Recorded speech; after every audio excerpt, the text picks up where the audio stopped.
नमस्कार दोस्तों, मैं आप सभी के लिए लेकर आई हूँ आषाढ़ मास का पहला महात्म्य। चलिए आरंभ करते हैं।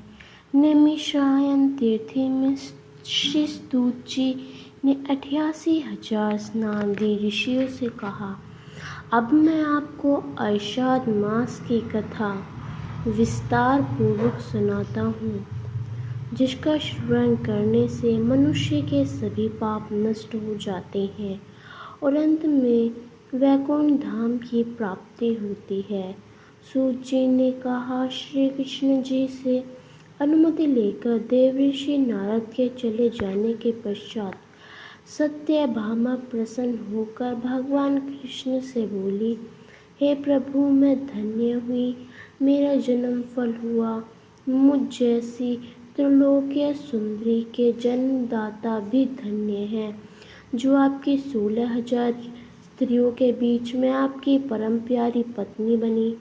मैंने आपके साथ नारद जी को वह कल्पवृक्ष आदि पूर्वक विधि पूर्वक दान में दिया, परंतु वही कल्पवृक्ष मेरे घर लहराया करता है।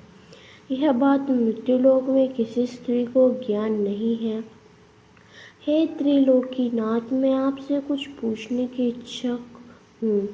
आप मुझे कृपया आषाढ़ महात्म्य की कथा विस्तार पूर्वक सुनाइए, जिसको सुनकर मेरे हित और जिसके करने से कल्प पर्यंत भी आप मुझसे विमुख न हों। सूत जी आगे बोले, सत्यभामा के ऐसे वचन सुनकर श्री कृष्ण ने हंसते हुए सत्यभामा का हाथ पकड़ा और अपने सेवकों को वहीं रुकने के लिए कहकर विलाय युक्त अपनी पत्नी को कल्प वृक्ष के नीचे ले गए। फिर हंसकर बोले, हे प्रिय, 16,000 रानियों में से तुम मुझे प्राणों के समान प्यारी हो। तुम्हारे लिए मैंने इंद्र एवं देवताओं से विरोध किया था। हे कांते, जो बात तुमने मुझसे पूछी है उसे सुनो। एक दिन मैंने श्री कृष्ण तुम्हारी सत्यभामा इच्छा पूर्ति के लिए गरुड़ पर सवार होकर इंद्रलोक जाकर कल्पवृक्ष मांगा। इंद्र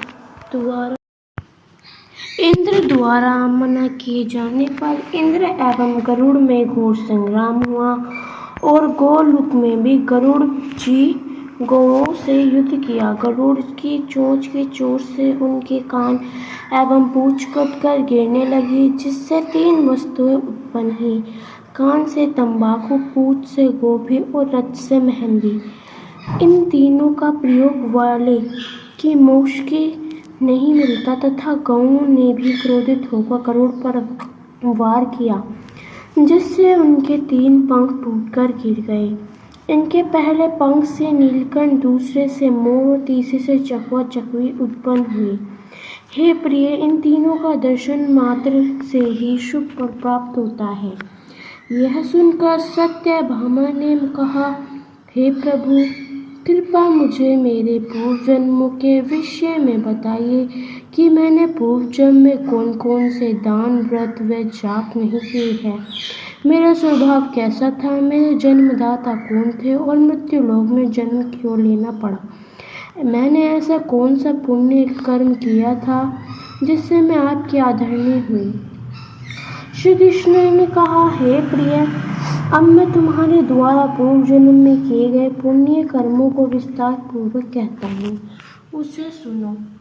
पूर्व काल में सतयुग के अंत में मायापुरी में अत्रि गोद में वेद वेदांत का ज्ञाता देवशर्मा नामक एक ब्राह्मण निवास करता था।